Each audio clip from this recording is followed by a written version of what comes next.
have insisted, falsely, that a government agency, the General Services Administration, packed those boxes that were ultimately sent to his Florida estate, Mar-a-Lago. But now, the agency has released hundreds of pages of files and pictures proving that simply was not the case. CNN's Kristen Holmes is here with more on that. Kristen, what have you learned, and why is it significant? Well, John, in between these pages and pages of minutia about office supplies and what's going where, there was actually quite a bit of news. And we start with, as you said, that claim from Trump and his allies that the former president couldn't possibly be held responsible for anything that was found classified document-wise by the FBI at Mar-a-Lago because he simply did not pack those boxes. Nobody in his orbit packed them. It was done by the GSA, the small agency that helps with transition, and they were the ones that did this, so nobody knew anything about it. These documents debunk that claim.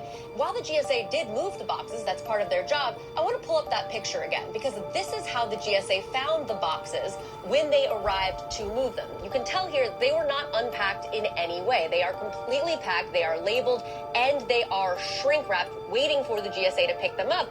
And this picture came from a Trump aide who was showing the GSA what it was that needed to be moved and transported down to Florida. Now, there were a couple of other interesting findings I want to note. One of them, this is about the timeline and the dates on those emails, because while we know now that these boxes were simply sitting on pallets in an empty office space in Virginia, shrink wrapped, including 30 bankers' boxes, which were the type of boxes that were retrieved by the FBI, this was happening at the exact same time the National Archives was starting to sound alarms, raise concern that they were missing some of the presidential records. What's interesting about this is that never comes up. Documents never come up in these exchanges back and forth. But what does come up is the National Archives. This is raised because an aide asks the GSA if it will be willing to transport a 300-pound, 6-foot by 8-foot portrait of Trump that he received as a gift down to Mar-a-Lago.